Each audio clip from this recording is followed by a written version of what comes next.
Merci, Monsieur le Président, Mesdames, Messieurs, mes chers amis des gendarmeries d'Europe, de Méditerranée et d'Amérique latine. Et je suis particulièrement heureux d'être à côté de Pierre de Saint-Aignan ce matin pour toutes les raisons qu'il vient d'évoquer. Le général d'armée Denis Favier, directeur général de la gendarmerie, comme vous le comprenez, accueille en ce moment les deux ministres intérieurs, notre ministre Bernard Cazeneuve et Thomas de Maizière, le ministre fédéral allemand de l'Intérieur. Il ne peut pas donc, par cette contrainte protocolaire, être parmi nous. Il m'a demandé de prononcer le discours d'accueil. Je le fais avec grand plaisir. Je le fais avec plaisir pour plusieurs raisons. D'abord, pour celle que vous avez évoquée, Monsieur le Président, car être à vos côtés, aux côtés de la région, c'est la garantie de la pérennité du FIC et de son ancrage dans une région qui a compris quelle était l'importance de la transformation numérique.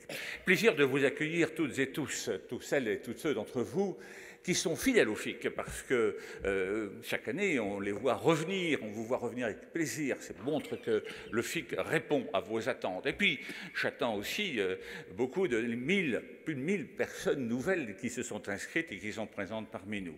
Vous savez, je le dis souvent, on vient la première fois au FIC par curiosité et on revient au FIC par conviction. Alors, ce FIC, nous l'avons conçu avec une équipe dynamique, avec Guillaume Tichier qui est modeste et qui se cache en régie, mais je tiens à lui dire combien j'ai de l'estime pour lui, toutes celles et tous ceux qui ont préparé le contenu, le fond, vous en avez parlé tout à l'heure, tous les ateliers, les conférences plénières, les plateaux télé, je ne reviendrai pas dessus.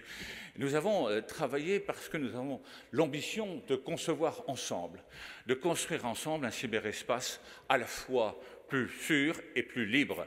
Sécurité et liberté sont deux sources siamoises. Elles sont absolument indissociables. La sécurité absolue, c'est la tyrannie. C'est la loi, je dirais, sur notre vie privée. C'est l'intrusion dans notre périmètre d'autonomie, d'intimité. Et puis, la liberté absolue, eh bien, c'est la loi du plus fort. C'est la loi du plus fort au préjudice du plus faible.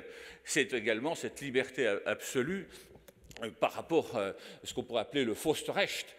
Eh bien, nous n'en voulons pas non plus de cette liberté absolue. Nous, ce que nous voulons, c'est la symbiose entre sécurité et liberté. C'est tout l'esprit du FIC. Le FIC n'est pas sécuritaire, il n'est pas libertaire, il est sécurité et liberté. C'est une symbiose absolument indissociable, surtout dans les périodes difficiles que nous connaissons aujourd'hui.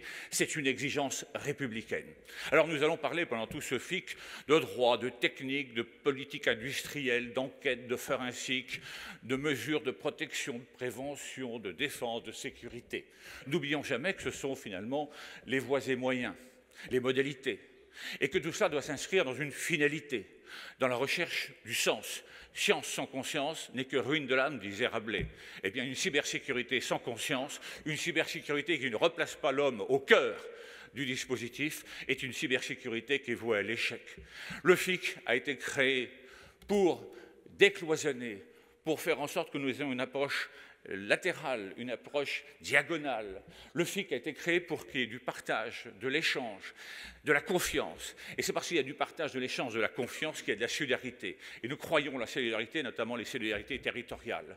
Alors ensemble, nous allons pendant 2 jours créer l'esprit de la cybersécurité, qui doit être un esprit porté par l'espérance. Alors je déclare le FIC 2015 ouvert, Enter.